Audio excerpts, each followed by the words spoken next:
All siblings fight, but how many of those screaming and wrestling matches end in multi-million-dollar companies? Let's say it's a pretty small percentage. But believe it or not, two of our favorite sports brands, Adidas and Puma, began that way. A byproduct of disagreement among brothers, the two companies, which were originally one venture, are now two of the biggest and most famous names in the athletic wear industry known today. It honestly doesn't matter how much you're interested in sports, because the story of the Dassler brothers is an interesting one for all. To find out how banter between family members put them down in history, stay with us while we break down the story of Adidas, Puma, their split, and their individual success. Born in 1898, Rudolf Dassler was the older brother of Adolf Dassler, who was born 2 years later. The German brothers were born and raised in West Germany. Rudolf was always the more social, outgoing sibling, while Adolf liked his space and was more the thoughtful and innovative of the two. Their father, a cobbler, had always hoped to get the boys interested in the family business. After working in a bakery for a while, at 13, Adolf joined his father and learned shoemaking skills alongside the best cobbler he knew. Meanwhile, Rudolf had left in 1914, and we were not involved in the very beginning of what would become the brothers' shoemaking business. Adolf began experimenting with his own shoe designs and learning how he could open up his own shoe company. Having great interest in sports, he was keen on making shoes for athletes to enhance performance and provide comfort. Adolf began making shoes in the back of his mother's laundry room, using any extra fabric he could find.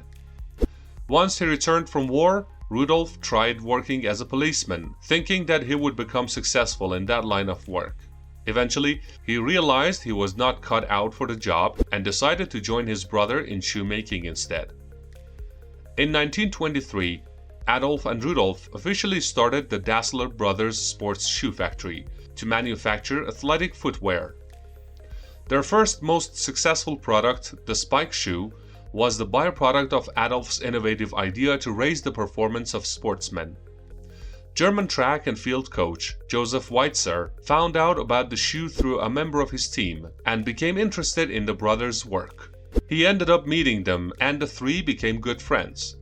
Weitzer introduced Adolf and Rudolf to many German athletes. In 1928, the first pair of Dassler shoes was worn by Olympic gold medalist Lina Rottke, who won a race for the German national team.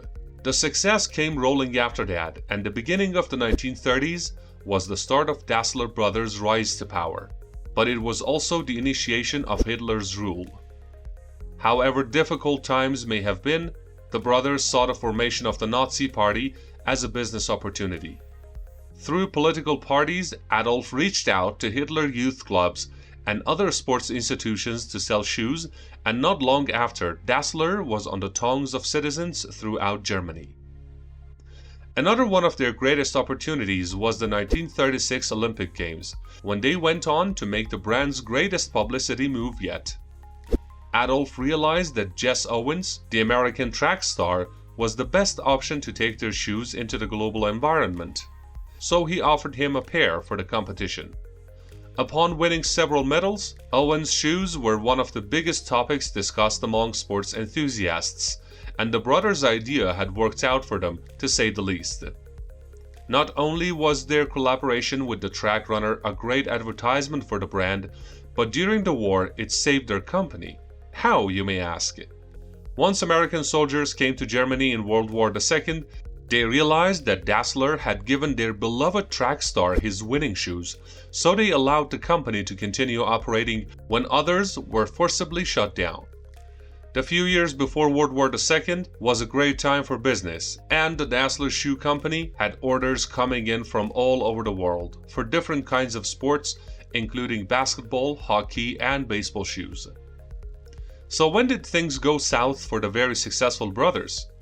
Like and share before watching the rest of the video to find out. The Second World War marked not only the fallout of several nations, but also of the Dassler brothers. In a way, Adolf had always taken more power over the company, which was fair as he had done the most for it. However, Suffering from a thirst for power and being jealous of his brother, Rudolf started to seek full control over the business. He even denied his sister's sons a job at the firm, afraid that the addition of other family members to the firm would threaten his position even more. Both sons were drafted during the war and ended up dying, which led to their sister cutting contact with them. Further tension was created as Adolf was granted leave from the military as his presence was more necessary in the company, an opportunity that Rudolf did not get as he was sent to war in 1943. Rudolf blamed his brother for being drafted while Adolf could continue having full control of the company. Out of spite, Rudolf made a successful plan to escape his post and go back home to run the Dassler Shoe Company, but he was eventually arrested. Ironically, his escape plan had him in jail for the remaining years of war, while Adolf freely ran their company. And if that wasn't bad enough, Rudolf was kept in prison an extra year, since Adolf had confirmed his relation to the Secret Service during an investigation.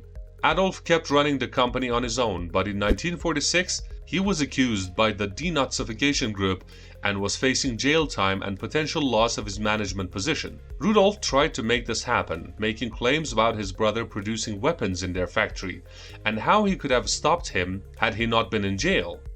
However, it did not work out in his favor, and the charges against Adolf were dropped.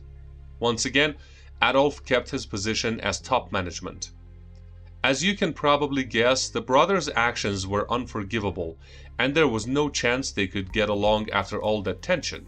So, in 1948, they made a mutual decision to divide the company. The meetings and court dates in which the negotiations took place was the only time the brothers were in contact. The end of the Dassler brothers was the beginning of Ruda, or Puma now, and Adidas. For decades, the brothers fought restlessly to outdo each other, dividing even citizens within their hometown.